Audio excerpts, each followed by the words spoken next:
when you're surrounded by an entire other type of person, you feel very othered. And so being the only guys in a entire company populated with women made us feel very othered.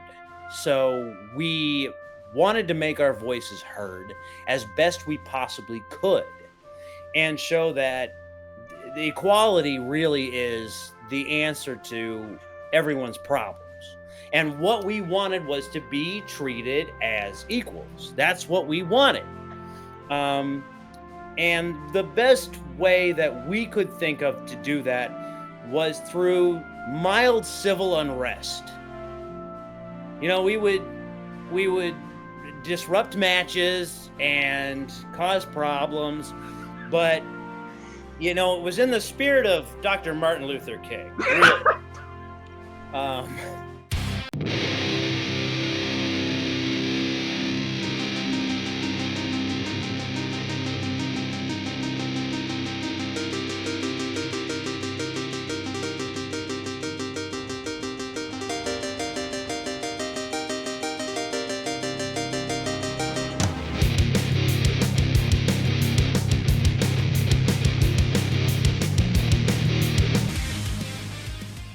What is up, heels and baby faces? We're back for another interview here on the Countdown City WrestleCast. I, of course, am that guy, Tommy, and with me, as usual, my partner in crime, Big Mike.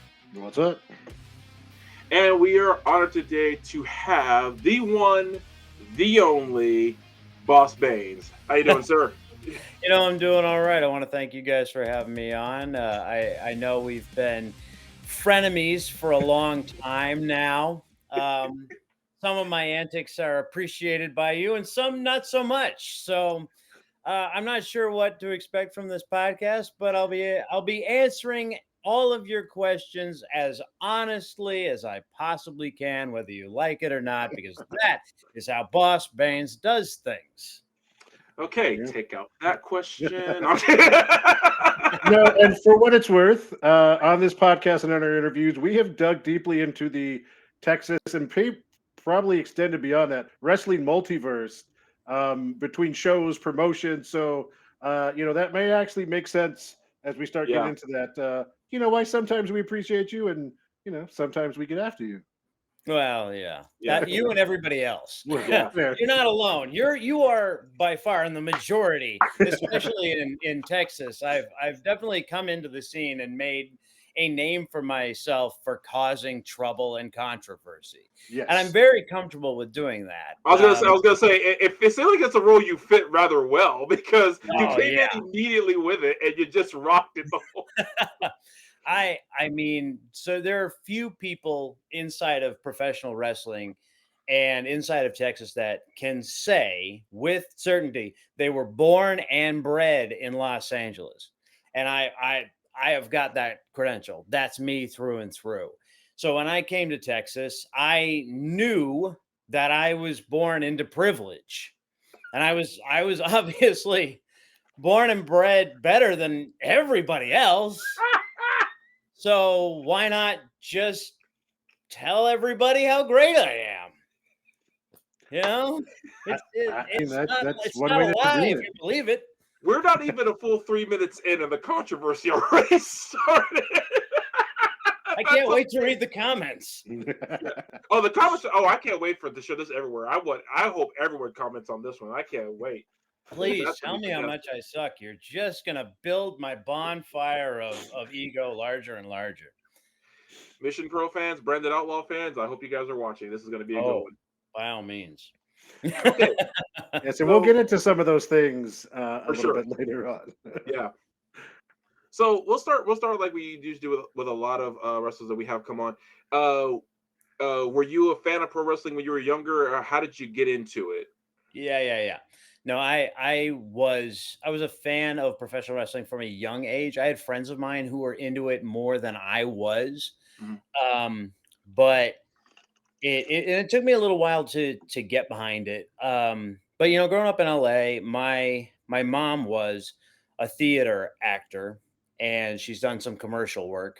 And her big claim to fame, you might actually know her. She was on the Super Bowl several years ago, she got murdered by a burrito. Um, yeah, Be yeah. careful. If you look for a lady gets hit in the head with a burrito, like you're gonna, and she falls through a table, it's a great bump. It's a great bump. I know what I'm doing right Not after every- this interview is Yeah, that's over. well. Got to make sure Make that note. Yeah. But she was an actor, and so I grew up around actors. So the first time I really saw professional wrestling, I knew exactly what it was, and it is this incredible staged art form that turns regular people into gods and monsters, and I fell in love with it. I've done every kind of production there is to do. I've done theater, I've done film, I've done television, and this professional wrestling is by far my favorite medium to work in. There's nothing like it because it is spontaneous, and yet it can be scripted, and you only get one take to do it, and it's different every single night, and I just love it. It's everything that are all the best parts of the entertainment world. That's true. A quick side story. That's actually how I told, like, because my wife, when we were dating at the time, she wasn't into pro wrestling until we started dating, and so I was telling her about it, and like her daughter does theater too, and her friends do theater, so they were all asking like, well, what do you like about pro? And I told them it's like it's like a play. It really is. They get Mhm. it's play and it's live stunt acting because they all get one. Yeah. They can they do redo sometimes, but not they don't reset back to one. It's like, oh, the tail No, gotta yeah. keep going. So Yeah, like there's like no for one me, ringing that bell. yeah, Yeah. I look at it as one giant production. And when I told them when I explained to them that way, they suddenly were super into it and started watching wrestling a little bit. Like they did get into it, but they were like now they appreciated it more. Right, yeah, I mean, it is pop culture personified, in my Oh yeah, for opinion, sure. because of the different styles. I feel like I've been looking at this a lot recently, and in professional wrestling specifically, the style of wrestling reflects the time that it occurs in, and that makes it very pop. But then you have the stories that you have in these matches, and that's what makes it culture, because the culture stays, the stories Yeah. stay. Even though the styles have changed, we still are able to view it in the context of its time, and that's what makes it something that is a part of our cultural identity.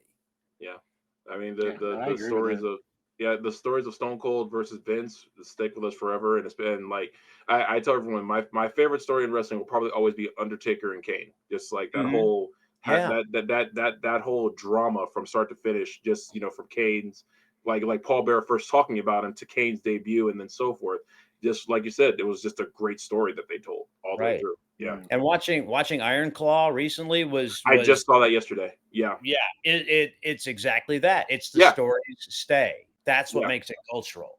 Yeah. It's absolutely. this amazing family story. Yeah. Yeah. So with all that, and you say you've done theater, you've done everything. What led you to liking pro wrestling, of course, but then what led you to decide, hey, let me give it a shot? When did that decision come around? Well, I was 2009, Mm, and I had started dating a girl who I'm now married to, and she encouraged me to pursue my desire to wrestle professionally, and I found a place that wasn't very far from where I lived at the time. It was in Van Nuys, so I went with my best friend at the time because they had a 2-for-1 special. They would knock some money off if two Yeah. people. Yeah, yeah, yeah, yeah. I love it. Yeah, it sounds Yeah. about right. If you go in, two of you, you can both get in the ring and bump around a bit, and they'll run you through some instruction. And that person was Joe Galley, whom almost everybody in wrestling knows now. Really? How long I've known Joe. Wow. I knew Joe in high school. Wow. We've been tight since 2004. No, Wow. 2003. Yeah, Wow. Wow. yeah, yeah, yeah, yeah. That's Long, awesome. long time. Um, so we went in, did the introduction, and we were both broke. like really broke. So there was no way we could ask for or we could pay for what they were asking. And the facility that they were in at the time was way ahead of its time. Now that I Hmm. look back, it was owned Oh, by Scott Mendelson, who was who had the world record for the bench press at the time. So this oh, was like $1 million facility. It yeah, was absolutely blown out with all kinds of equipment and martial arts floors, just all this stuff. It was incredible, and they were asking for what you would normally ask for to be in that space, and we yeah, just couldn't afford it. But I said to them, I don't have any money, but I'll trade you. I'll work for you. I'll do whatever you need to to get the training. I'll do whatever it takes. And they were just starting off at the time. So to them, it seemed like a good prospect because they needed to start a street team. They needed to build a Hmm. foundation hmm that they could work off of. And they accepted. And I've been training ever since. that's awesome. Yeah. When you said the best friends thing, I was like thinking it's like there's no way I'm gonna know who he's talking about, right? You said Joe Gallo. I was like, whoa, I do know that name. Okay, Yeah. that's Yeah. There's a small clique of us who all went to high school together and all grew up in the same part of town. And right now we're in New Japan, AEW, and NWA. Oh that's wow. that's Yeah. that's got to be a good feeling, no matter It's And what. it's weird. It's very Yeah, weird. This stuff's not supposed to happen, you yeah, know? and you know, that's crazy. As someone who's watched wrestling for a long time since the '80s, you heard stories later on about a lot of the wrestlers that were like out of Minnesota together, and the Yeah. similar thing. You know, they went to high school together or stuff like that. So, you know, to know there's like a group in there right now that's gone through and they have the connection. That's actually really cool. Yeah, it's very strange to us, and I'm trying to come up with a name. Like recently, I've just been like, "Nah, we're too cool. We got to have a name." Because I like what the Minnesota Wrecking Crew and like Right. they all got yeah, names, right? We need a name. What? So I gotta like come up with a list or something, and then I'll send it out to them. You yeah. know, if those names aren't names you want to share at the moment or for any reason, whatever, tell us offline. We'll throw some ideas out too. Yeah, Yeah, sure, sure. I love to write, so half of what I do is figuring out names for stuff that I'll say I'm going to use that name later. These same names have been on lists of mine that I probably made in like 2010 that I just Yeah, haven't put yeah. anything. No, that's definitely a strength of mine too, because I've worked with a lot of different people and I've done a lot of different shows, and for some reason, like I just come up with good names of stuff, Yeah, like just little shows and things like that, and I don't know why. Like it's just a weird earworm thing, and it'll pop. I got it. I know I know what we're gonna call this. I don't know why. Where does that come from? Who knows? so I just say I think it's your theater background, honestly. But go ahead, Mike. Yeah, no, and I was just gonna say a lot of the people we talk to, there's a lot of creativity in them already when they get into wrestling, and it seems like it's a great way for them to express it and really do it. Like you know, we've talked to Black Swan and using her dancing background and stuff like that.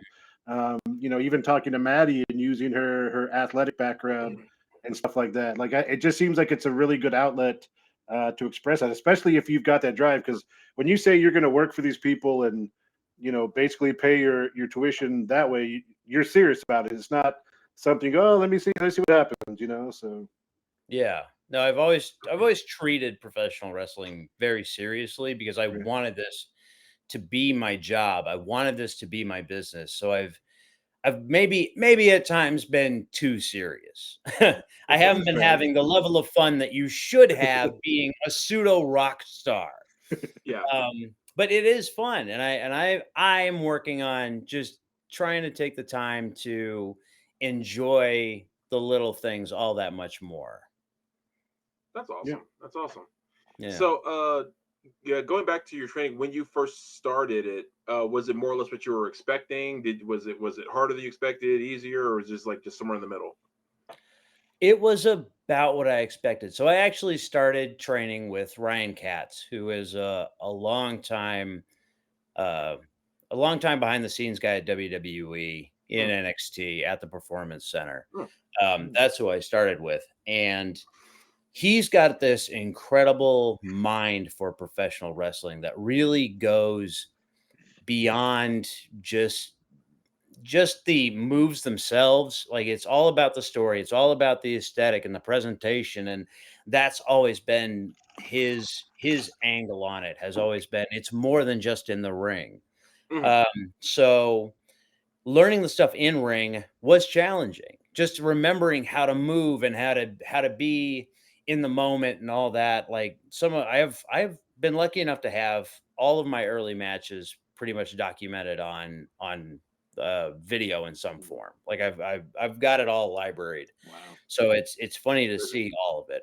But one of the things that I excelled at really early on, and I I'm now it seems like, well, of course, but like talking in front of people was way easy. I don't know why. Mhm. Mm. And it's just it's always been a gift that I've had and obviously Joe's had when he was wrestling. Now he just does it all the time. But yeah, just talking in front of people and creating a relationship between your audience and you that tries to draw them in. If you're able to really break down some of the best talkers, they're not just talking at you, which is a lot of wrestling, a lot of wrestlers they talk at you, but the best ones, the ones that you really remember and analyze after the fact, they're actually bringing you in. They're trying to get you to come with them. They're trying to get you to see things from their point of view, and I took to that really easily. I don't necessarily um try very hard at it, but even in my downtime, I'm still talking and cutting promos. And the younger wrestlers that are asking me, how do I get better at promos? When you're driving somewhere, you're cutting a promo. That is your alone time to be as loud as you want and not feel judged by anybody because you're completely alone in a vehicle. You can say whatever you want. You can say the most outlandish stuff you could possibly imagine. No one's going to say anything. Some of it is probably going to be good, and you can keep that stuff for later. Yeah. Yeah, it's like because like I used to sing a lot with the choir and everything. So I always tell people it's like, well, when you're learning a new song, practice in your car, listen to it in the Yeah. car when no one's around. That way you can be as loud, and then if you can tell you're off key, it's like, ah, that was wrong, I can fix that. So Right. yeah, same Right. thing. Uh, Um, Go ahead, sorry, Mike. I was just gonna say, so is your wife used to like walking into you in the kitchen or in a room, and you're just in the middle like of a promo? She's like, "Good stuff." Maybe. She doesn't really give me notes Mm, because you can't give somebody notes on something you haven't heard from start to finish. sure. But there'll Yeah, be times yeah. when she walks in and I don't know she's there, and it'll be that I'm saying something or mumbling to myself, and I'll be like, oh yeah, how long have you been standing there? Um, I don't know I'm doing it. I'm completely unaware. I'm in Right. my fantasy land, my virtual reality. That's awesome. I unintentionally do that too when I'm coming up with story ideas. I'll just kind of stop what I'm doing and like someone's like, Tommy, what? Huh? What yeah, sorry. What were Yeah. we talking Yeah. about? Well, I'm used to looking pretty much completely insane most of the time. To those who don't know what they're looking at, like especially like backstage, and I'm doing my thing. It's like I'm zeroed in. I know exactly what I'm doing. It's like, should we talk to I him? No, he's crazy. No I'm kidding.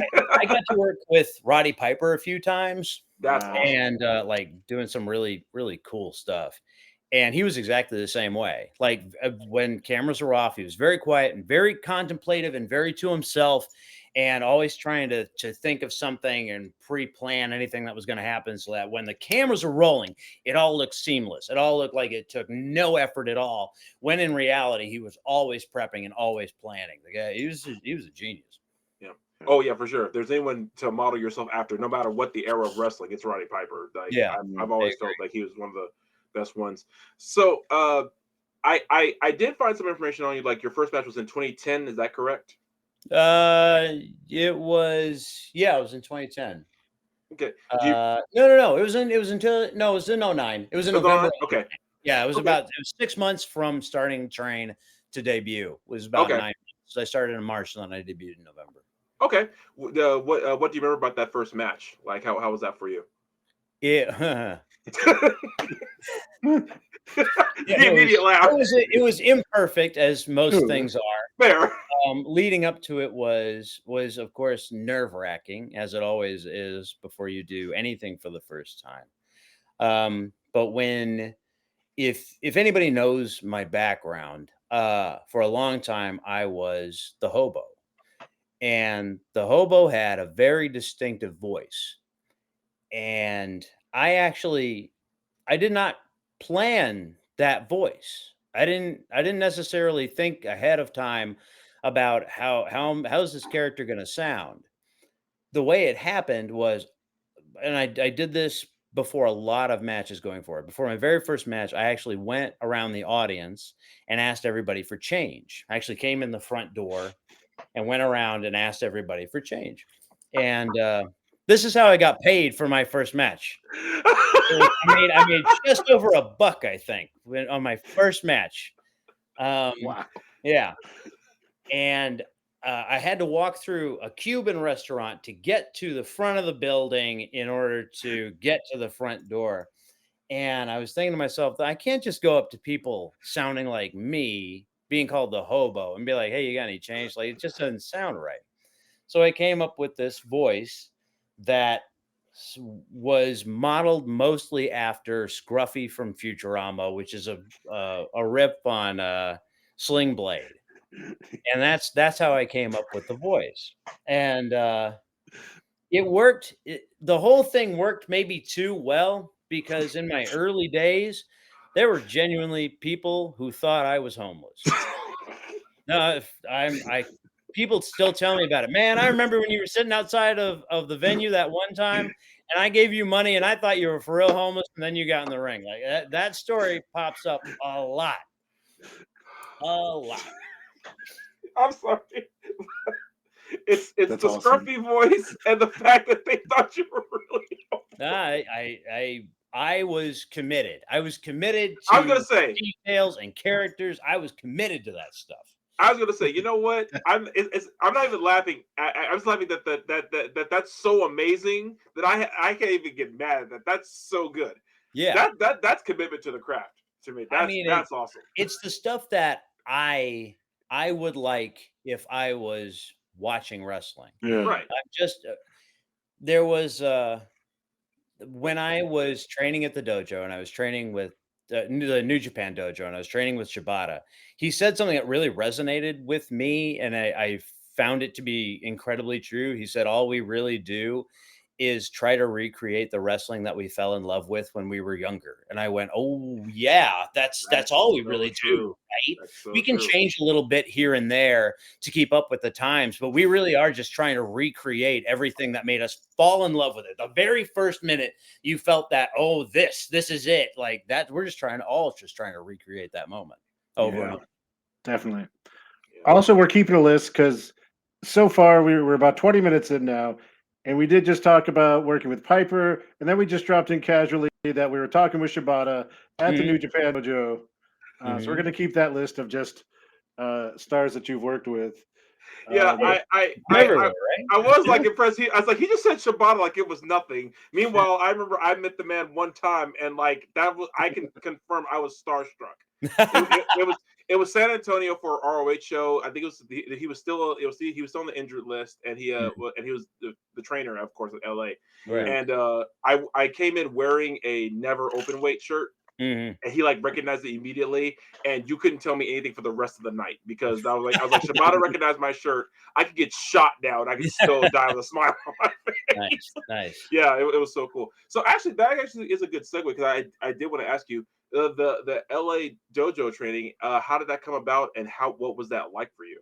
So I was on the team that excuse me. I was on the team that helped put on the very first New Japan of America shows Oh, okay. in July of 2017. So I was on that team. So I've been working with them since they started trying to open up the American market again. Um, and through that, I just expressed an interest in wanting to help and wanting to make make that happen because very I had a very specific knowledge of professional wrestling and the professional wrestling community in Los Angeles. And the team at that time, which was like 5 people, myself included, had no clue about professional wrestling. They came from live entertainment, which is great, but you don't necessarily know how to get things done or who to talk to get this and that. And I had that knowledge, so I was like, keep. I'll. I'm interested in working with you. Keep me in mind for anything. And that's how I ended up being a part of the team. And through that, I actually helped literally build the New Japan Dojo. Like I helped Oh, build the equipment. I helped lay the floors. I helped put the place together. Damn. That wow. was I did part of that because that was what they needed to have done, and I could do that. So I did that for them. That's how I've managed to make myself an asset to them for so long. Was in those early days, I just did whatever the hell they needed to have done. I could just fix it, and I just learned about through that how they expect things and what they see culturally, and it jived with what I expect too. They have um a very high expectation for the way things go, and so do I. I'm a perfectionist. That's really who I am at heart. And so working with them, just our mentalities meshed. There was never really any pushback. I wanted it to be perfect too. Yeah. And living up to their standards to their degree is very difficult for a lot of Americans to do, but I always enjoyed it and I still enjoy it today. So that's how I've been able to be a part of that team now for 6 years, I guess, in 17. So about 6 years. Mm, That's That's really right. cool. that is really awesome. Yeah. Yeah. It's to be to be with an organization like that, you have to do more than just the wrestling stuff. The wrestling is good and it's a Mm, part of it. And I love the wrestling now more than ever. And luckily I can still physically wrestle even all these years later. I can still get in the ring and still do what I want, without having to think too much about it. But what they needed weren't wrestlers. What they needed were other people who had other skills that they were willing to give to Mm. this organization to help build it into what it is now. And that's how I managed to be useful. So for a lot of wrestlers, I tell them find another skill or find something that makes you valuable beyond just being in the ring, and that's going to give your career longevity, and it's going to make you useful to a lot of different companies. Yep. I mean, that's really solid and good advice, man. I yeah. can't fault that at all. Yeah. So you're as opposed to a lot of people that we've talked to, you're probably way more well traveled than a lot. Um, what was it like when you first came to Texas? You know, you like you said being from LA and everything. Was Yeah. Texas ever a goal for you to begin with, or was it just like you got a call and it was like someone out here would pay you, like yeah, I'll just come out there. I So we came to Texas in 2021, Mm, early 2021, because of business opportunities. It's the only reason we came out here. It's the Okay. only reason I came out here was business opportunities. There were certain things that were happening here that were not happening in LA at the time, and that's we saw the opportunity to make the change, and that's when we decided to do it. We It was never really a goal, especially Okay. for me, because I didn't I Texas is kind of its own thing. It's big state problems because you have Yeah. Texas is too big. It's just too damn big. It You're not is. wrong. And it's like an island. I know this because coming from LA, you have the same problem. It doesn't look the same, but it's definitely the same because you're right by the ocean. So that you can't go any further west or you'll yeah. drown. Uh, if you drive east, it takes 8 hours to get to Arizona. And if you go north or south, you've got several hours to Mexico if you want to go to Mexico, or there's really not a whole lot up north. So it's another big state problem. Yeah. Yeah. So the one advantage that Texas had that California didn't is it's almost dead center of the country. So I can fly anywhere from out of Austin. Yeah. And Yeah. that is exactly what I need for my career at this point, is to be able to travel everywhere. And if you're stuck on the West Coast, it makes going out east a hell of a lot harder. Now I'm like 3.5 hours from everywhere. at Yeah. max. So Yeah. it's perfect. But getting out here to Texas it was a little bit different, but I fell in with the right crowd kind of immediately. I started helping kind of assistant coach at the Dog Pound, which is Jazz and Rodney Mack's school. Hmm. Mhm. Yeah. That was something I did when I was a little less busy because I had some time and it was still COVID and things were still pretty quiet. So I helped assistant coach over there, and their mentality is the same as mine, and it's the same as everybody else who comes up to the higher levels of professional wrestling. Is it needs to be better than just good. It needs to be better than passable. You have to be there's an expectation, much like there is with New Japan, that you have to be good and you have to move a certain way and think a certain way, and they will show you how to get there. So my coaching style fell in line with theirs really easily, and it was just a pleasure to get to know both Jazz and Rodney Mack, who I hadn't met before moving to Texas.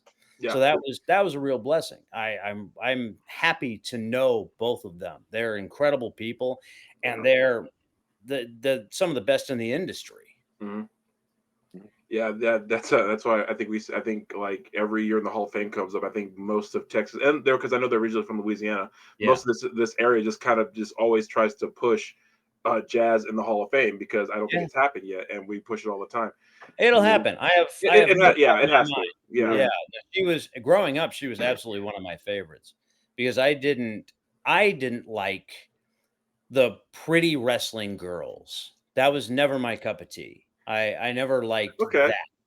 I liked the women who went in there and just wrecked house. You know, that was that's jazz. what and that was Yes. Jazz, 100%. She is not that tall, but you meet her for the first time, like, this is the woman who just Yeah. tore people apart. Like, yeah, that's her. And all the other women she wrestled with in WWE during that time are like, I just love all them because not only were they good looking, and they are good looking, but they knew how to do this. They took a particular dedication to their craft and learned as much as they could and executed it as well as they possibly could. And that is what I loved about women's wrestling, is when it actually is wrestling. Women's wrestling should be wrestling.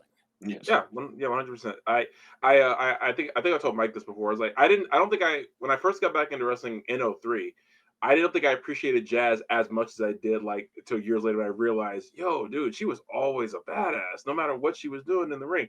And then the first time I ever met them, they came here for a show in San Antonio, and like you said, fantastic people. Amazing to meet her and Ronnie. And then when they moved here and I knew they were opening a school, I was like, oh, San Antonio is about to be a place to be. And I was Mhm. right. So, Yeah. yeah. Yeah. San Antonio has a lot of wrestling and a lot of actually good wrestling. Yeah. Yeah. There are certain parts of the country that have a problem with quality and quantity. They'll have a lot of quality or a lot of quantity. They're just wrestling all over the place, Yeah. but the quality isn't very high. I can Yeah. actually say in San Antonio, the quality is much higher and the quantity is there too. You can probably see Yeah. wrestling almost every weekend in San Antonio. There was a time, and Mike can attest, like we were at a show every weekend. Yeah. Yeah. There was back in October, there was like a month where just every weekend there was at least something. Yeah. RCW, MPW, Hybrid Experience, at the Traders Village had Yeah. what was it from Austin, APW or something, did a Yeah. show there. AAPW. Yeah. Yeah. Yeah, and Yeah. it was just $5 to get in, and then you just go watch it. Yeah. And San Antonio is a wrestling town. We've always said that, especially like when Hmm. the bigger shows come in. We've always said bring pay-per-views to San Antonio. We will show up. Like Yeah. we have always showed up for wrestling. So Hey, the Royal Rumble was there what four last times year? now. Yeah. Yeah. Yeah, It's been four it times. was, Yeah. and that sold out. That Yeah. they were very pleased with that. I can tell you Yeah. from an internal standpoint, they were Right. pleased. They were happy to be. I mean, the venue's a little bit old, but Yeah. beyond that, no, people showed up. They were loud. What more can you ask for? Yeah, Right. and that's like with the Alamo Dome. It is the older venue, but for San Antonians especially, it's a staple now. It's like if you put something there that we're going to see, it doesn't matter if the building's old to us. We're going to show up because that's like our building. Like Mhm. that's our focal point now. So that's always been that way. Um, So you had, like you said, you came here and it's easier for you to travel, but what is that experience like for you? Because you are you're a storied wrestler. You've been all over the place. What's that travel like for you? Do you have a favorite place to wrestle in, or a favorite place to visit, or is it just like you just love to travel? I really do like to travel. Okay. Originally, I didn't as much, but it was before wrestling. Yeah. I didn't like to travel as much, but the more that I travel, the more I enjoy it. And as far as places to go, like probably my favorite place in the United States to visit is New Orleans. That place has got energy. There's just something about it. Like there's I don't know. It's really Yeah. difficult to describe, but you can feel something when you're walking the streets there. It is old, but it's not just old, it's got history, like real history, and you can feel that really, just being there is amazing. For sure. Um, but as far as wrestling, like, I really like to wrestle everywhere. Every audience is different, and every place you wrestle has different expectations. Um, in LA, it's about precision and being technical. They really like that stuff. In Arizona, it's about character more than anything, I would say. Mhm. And then you get out east, and it's kind of a mix of things. But just everywhere is a little bit different. So while you're in there, you try to figure out what it is that your audience wants to see, and you give them just enough of it that they want you back the next time. You know, Yeah. you don't want to overdo it. You don't want to overstay your welcome. So, uh, I want them to hate me when I'm there, but I want them to pay for me to lose the next time I'm in town. You know what I Yeah. mean?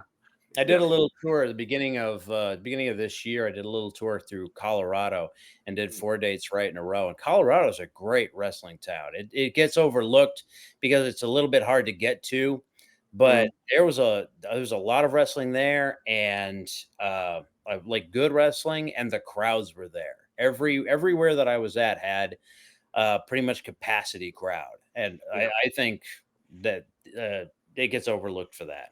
Yeah, there's a couple of wrestlers who I know from I can't remember her name right now. That she wrestles in Colorado, and I've seen some of the like pictures and videos she posts, and I was like, man, I actually gotta try to get out there for a show one time. That looks fun. Yeah. Yeah, but like what you said about New Orleans, one of my best friends lives out there, and I visited a couple times, and it's like you said, it's a great city. Yeah, Yeah, yeah, yeah, Yeah. that's my favorite. It really is. Like, Chicago's pretty cool. yeah, Um, I gotta spend a little bit more time there before I actually render an opinion more than, I like it, yeah. but I haven't spent too much time there. Hate New York. Hate it. Hate it. Hate that damn place. Passion. I get into arguments with a lot of people. I love New York. Really? Why? Cost you $100 just to leave the airport. Why is this like this?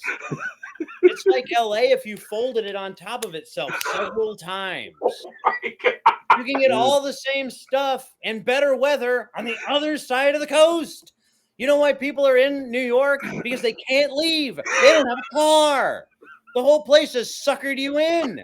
You can't get out. It's quicksand of a city. It's awful. I hate it there. Yeah. As a Texan, I'm fine with New York slander, so I'm good with that. Yeah, I mean, it doesn't hurt us at all. I just hope we get to interview someone from New York sometime soon. I really do. As long as they I'm don't sure watch you this. will. They're floating around, and they'll make it known that they're from New York. So yeah, the moment you talk to them, they'll drop it in pretty much the opening moments of the conversation that you're having, and you'll go, "Yeah, I've been looking for a guy like you to be on my podcast. We had a guy who hated New York. Now we need the other side of this." And they're gonna say everything that I said, but with the tone of like, "Oh, that's a good thing." They're not going to disagree with me. They can't disagree with me. But they're going to say, "Well, yeah, but it's I don't need a car. bad." They're out of their minds. Out of their minds. Oh man, that's so great. I don't know why that rant was so great to me, but it was. But okay, so before like as we coming to close, you mentioned like you said you're like different gimmicks, everything from the hobo, but Boss Baines. Yeah. Let's talk about Boss Baines. How Yeah. how did he come around? What's he all about? What's Boss Baines all about? Well, Boss Baines is just it's me, when I back to when I first got to Texas, I was training at the dog pound, and every time I would talk, the kids would just start cracking up at just the way that I talk. And I went, I'm just me. I'm not doing anything. I'm just so eventually it kind of went a- and I heard when I was wrestling, when I first got here, I was doing some different stuff, but I still billed myself as from Los Angeles. Mhm. And a lot of people didn't know what to make of me at the time, but they hated Los Angeles. Yeah. Yep. And I Yeah. went, I think that's it. I think that's what I have to do because I was still traveling and I had just done a tour through kind of the South. I had done Charlotte and Nashville and a bunch of different stuff, and all of them they hate people from Los Angeles. They hate us. They blame us for ruining their cities and doing all kinds of stuff. In Colorado too, like the whole country hates us. So I just went, oh, my best business decision I could possibly make right now is to just be me. Okay. If that's what you're gonna pay to see, if you just want to yell at me personally, like, okay, you can pay me for that. I'm here for that. I'm down. I can kick some ass and put some asses in seats. Just Yeah. getting heat for being me. Okay, no problem. Sure. So and this way, I get to tell stories that I normally couldn't tell if I was in a character. I'm just me now, and I just say ridiculous things the way I would say them, and this is it. This is it, everybody. I'm Boss Baines because I run stuff. That's me. I do it all. I'm everywhere. I'm undeniable. Yeah. that's, Like that's just me. that's a fact. I can't really. Yeah. I will say, because most everyone who watches knows, but being the cameraman for BOW, I don't really know who's going to be on the show until like Clint lets us know, and even then it's like it's not like I affect anything. It's just like I just like it's good to know that way I know who I'm filming, how I'm going to film them, what I'm going to do, and whenever I see your name, I'm like, damn it, I got to get up close so I can hear what he's saying because that's just going to be money. And I'm serious. It's like whenever you're in the ring, you're practically cutting a promo while you're wrestling. So it's like I realize I gotta be on my toes because I gotta be wherever you are on whatever side of the ring because I gotta catch what you're saying because it's just gold. No matter what it is, it's gonna be hilarious. It's like. And I think one time you did do something and I missed it. I was like, "Damn it, that was hilarious!" I don't know if the camera caught it. So. There was one time I think it was at Branded Outlaw or maybe it was a dog pound show. And I was wrestling and there was no cameras because it was a multi-man thing. Yeah. But I got thrown out of the ring and I'm out on the floor and there's a guy in front of me who's got a fanny pack. That's his Universal Studios. And I'm like, oh yeah, okay. And I look at him and I go, is it from Hollywood or is it from Florida? And he goes, Florida. I'm like, you cheap son of a bitch. Why don't you shell out some real money? Head over to Los Angeles where there are actually some famous people. No, to Florida. Cheap ass. He hated me for that. I Yeah, of don't think course. he was very pleased. But we had a little aside ourselves. And I just my philosophy in wrestling is I think in most things. If you do things to entertain yourself, I think other people are gonna enjoy it too because you do it with such gusto and with such energy that people are just drawn to it naturally. They're going to lock in on watching something that they feel is genuine. So Yeah. when I'm out there, I just try to be as genuine and in the moment as I possibly can. And that's sort of my key to bringing people in. And it's always been that way. I've always just been like, what can we do in the moment that's going to make it interesting for people? What are the little things that we can do that people can pick up on if they want to watch this match later on a streaming platform or Yeah. on TV or something like that? Because that's what I wanted to do when I started to wrestle was I wanted to wrestle on TV. And I've been lucky enough to do that for quite a while. And I always wanted to give more to the audience that then they could appreciate in one viewing. If you're watching it live, I want you to go home and I want you to watch the streaming. If you're watching the streaming, I want you to watch it again and I want you to pick up on all the other things that you might have missed because I'm doing so much in there that it's I just want to be as massively entertaining and give people the best quality performance that I can possibly give them because that's all we have, right? And Right. it's not always with the bumps. It's not always putting your body on the line necessarily, although everything we do is dangerous, bar none, everything. Whether you're jumping off the top rope, just stepping into the in between the ropes is dangerous. I've seen people blow out their knees getting into the ring. Yeah. It's stupid. It's everything we do is dangerous. Mhm. So, but what you can do is make it entertaining for people and put all of your energy into it.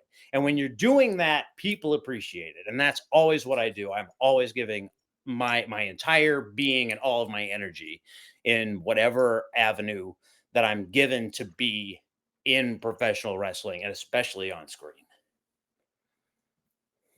That was inspirational. I don't know if you meant it to be, but it was. It really was. I'm not even kidding. I'm happy to hear it. Yeah. I I do know one of my favorite moments that wasn't wrestling related for me. Sorry, Mike. I was just real quick. No, go ahead. Was the Chase Owens thing you and him did at BLW when you said, "See, I was in Bullet Club. I was in Bullet Club." That was that. It's like to this day, that's one of my favorite things I always remember from indie shows. Like that's not how that works. No, I was in Bullet Club. That's not how that works. And you know what? I'm going to give a shout out to the owner of BOW, Clint, for actually making the match later on. None of that was planned. Yeah, None of it. We were just riffing on the fly, I believe it. and I put this up, and he did what he did, and then he kicked me in the face.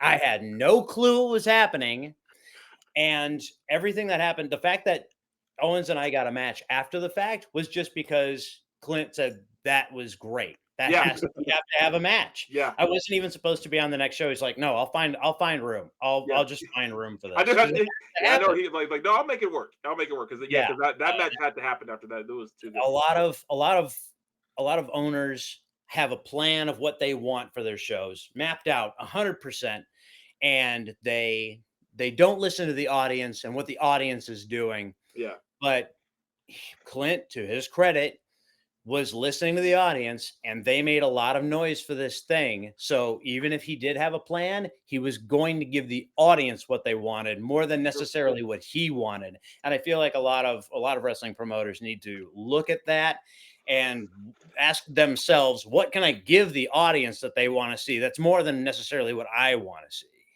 I was going to ask because where I first saw you obviously was Mission Pro. Sure.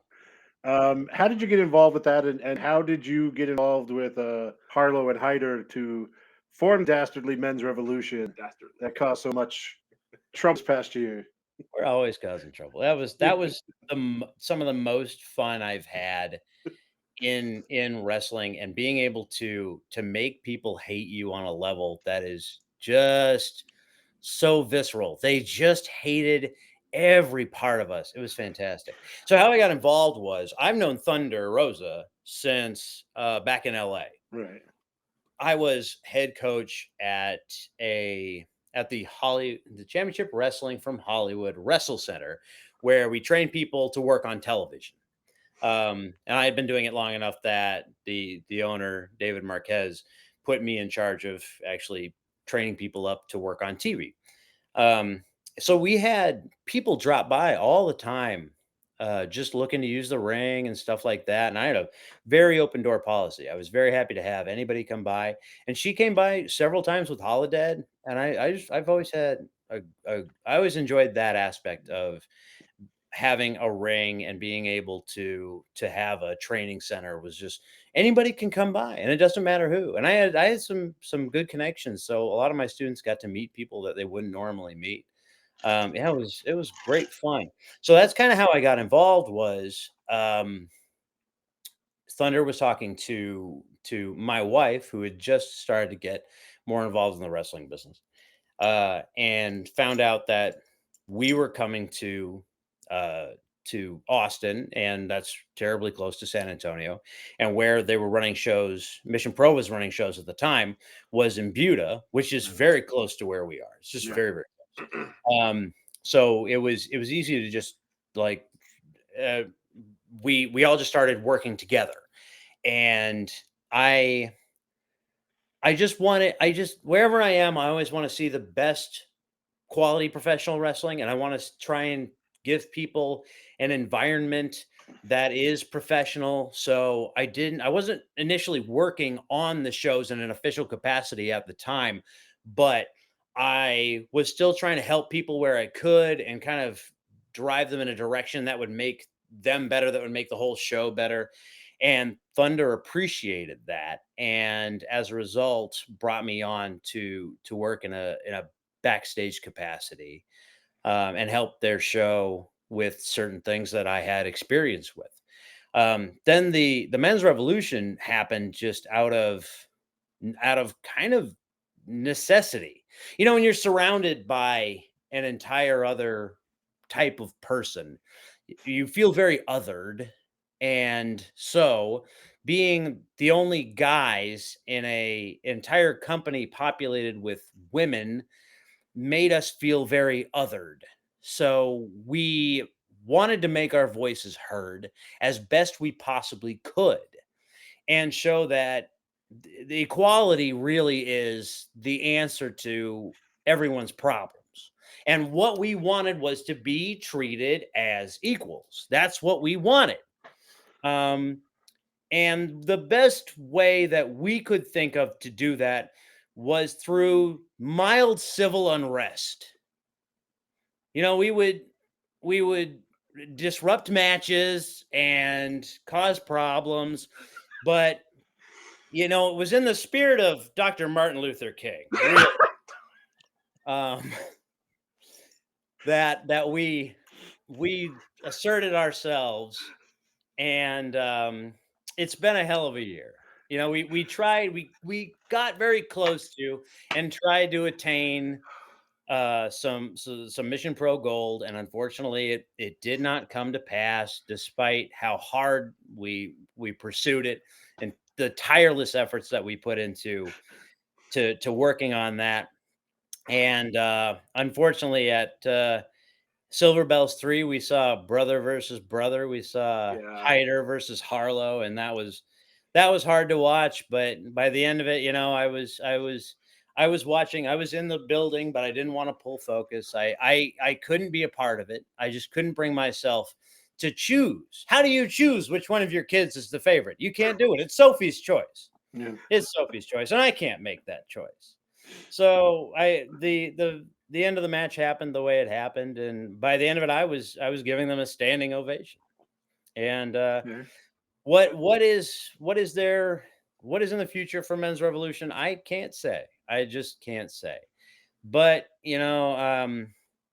anything's possible, and we just push for equality as best as we possibly can. That's we'll get to the top of the hill someday. I do want to say two things. Simon Miller feels like he should have been othered with you, but y'all kind of treated him like not. And the Yeah. second part, He's British. I'm not having a British guy. What? Other? He's already an other. He's a third other thing. oh, I'm not okay. having a British guy. Come on. No way. I will say also then that y'all were so successful at what you did that this guy here, who is eternal enemies with Jasmine Allure, I have video proof that I sent to her that there's a video out of him cheering her during y'all's 6-person tag. And It's he the won't low let point me, of my entire life.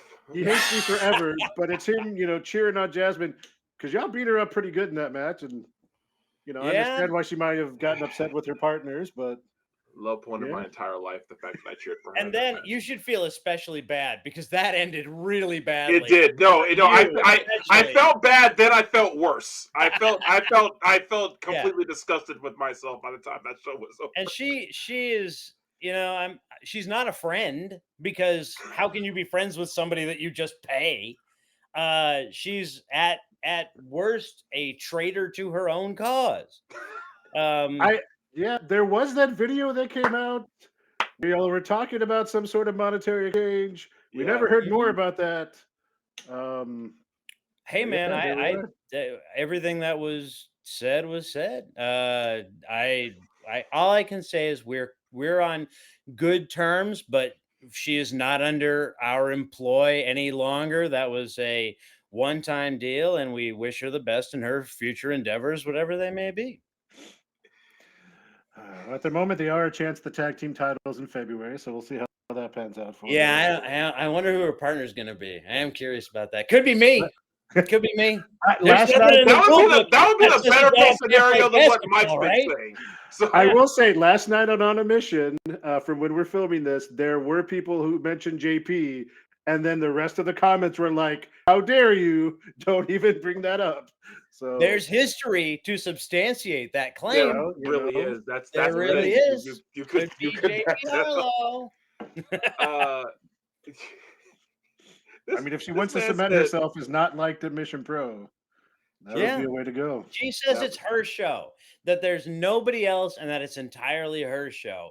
What better way to make that claim than by not choosing any other woman in the locker room? That's a her valid show. point. Yeah. February is going to be one hell of a show. I already know that. I mean, Mission Pro to me is already a you can't miss show as it is, but now it's just like it's going to be amazing. But this man just said civil unrest, Dr. King, and Sophie's Choice in like the same paragraph. Hey, You're impressed, aren't you, Tommy? I actually am. I can't even lie. It's like I think the ghost of Roddy Piper, wherever he may be. I will give it to you. That was a Piper-esque promo because you worked all three of those things in, and I'm just. I apologize to anyone from when I broke because when you said Dr. King, I can't. I had a feeling that might do it. I had a feeling. Mike, do you have anything else? I got nothing else. I don't know where to go from there. Yeah, I don't either. That was pretty much all our questions anyway. But even if I had other questions after that, I couldn't top you. There's no topping that. There was nothing that could top that. I'm so glad that's happened. That's me in a nutshell. You just can't. You can't beat Boss Baines. You can't beat him. You know what? In the ring, on the mic, can't beat him. You know what? I think you've made a believer out of me. I can't even lie. I really do. I'll still boo you to oblivion, but I don't think you. Yeah. I will say one other thing because, like I said, the first time I saw you was a Mission Pro, and then I had not known of your background. I think till I talked to you once at BOW. Yeah. So the first time, I thought you were kind of a new guy or whatever. So the first time I saw you in a match and you're pulling out moves, I turned to Tommy because I think it was at the Mission Pro when I was like, Yeah. "Oh crap! Look, he can do moves." And then I found out you have this long history. I was like, "Oh, okay, well that makes sense." But, Yeah. but earlier in your Mission Pro career, you were just kind of helping and inserting yourself in certain matches on behest of your brothers. My Mission Pro debut on screen was as a referee. Right. That's true. For JP Harlow and Simon Miller. That was my on-screen debut. And I hate to referee. That's why I hit a man with a shovel. So I wouldn't be able to do it again. Then they won't ask you to be a referee if you assault somebody with a deadly weapon. That's a fair point. It's true. So I got out of that job as fast as I possibly could. I knew something was up when you debuted as the ref. The way you walked in, I was like, I don't trust this man in the least bit. I don't know. I have never met him. I know nothing of him, and I know I can't trust him. And when you hit something with the shot, I was like, "Yep, see, there he is, right there." I have an honest face. I think. I mean, you do. It was your walk that gave you away, though. Oh well, you're just too confident of a man to not walk like that. Yeah. Referees just don't walk like that. Yeah, you're right. You're very right. Most of them, they're coming into the ring like trying to stay low and trying to not be noticed. And that's not me. I don't have that bone in my body. Yeah, I must be noticed. You might tell I'm wearing a lot of very shiny I was stuff. noticing I must the rings be earlier. noticed. Yeah. Because my dad wears rings like that. I was noticing that. I was like, wow, him and Dad need to meet. They would get along great. Hey, that sounds cool. Yeah. My dad, he just has like all these gold rings that me and my brothers are always like, man, want that ring. Like there's one that my brother has claimed that we There you know go. we can't have. So it's like Yeah. he's like claimed that ring.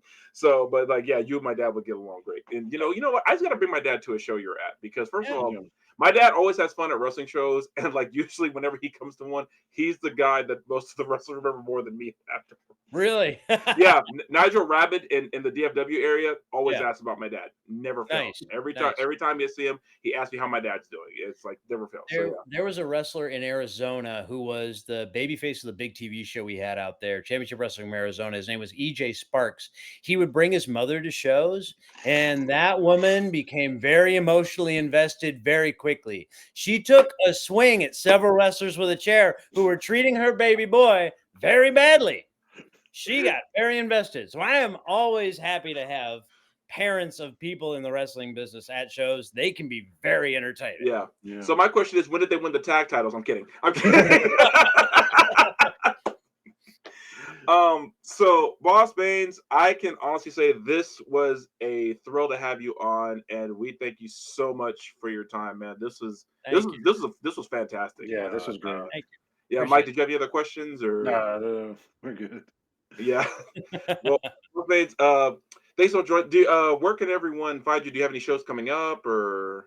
Right now, I'm getting ready to fly out to Tokyo, Japan for Wrestle Kingdom. So I'm going to be. Congratulations! Thank you very Yeah, much. we heard Yeah, I'm about going that. Awesome. to be out of town for a bit, and then when Good, I come little back, bit. I'm going to be bouncing around quite a lot. But you can follow all my travels and everything at Baines Destroy on Instagram and occasionally X, but mostly Instagram. That's where I like to really put things. So Okay. yeah, keep updated on all my movements, and I'll be interacting with everybody there. Awesome. Well, we thank you so much for your time. We really appreciate it. Thank you, guys. Heels, baby faces, you heard it here. Wrestle Kingdom, you know that's huge for me. I can't wait to see that. So thank you, Boss Baines, for joining us. And for Big Mike, I'm that guy Tommy. We'll see you guys next time. Peace. See you later. Bye bye.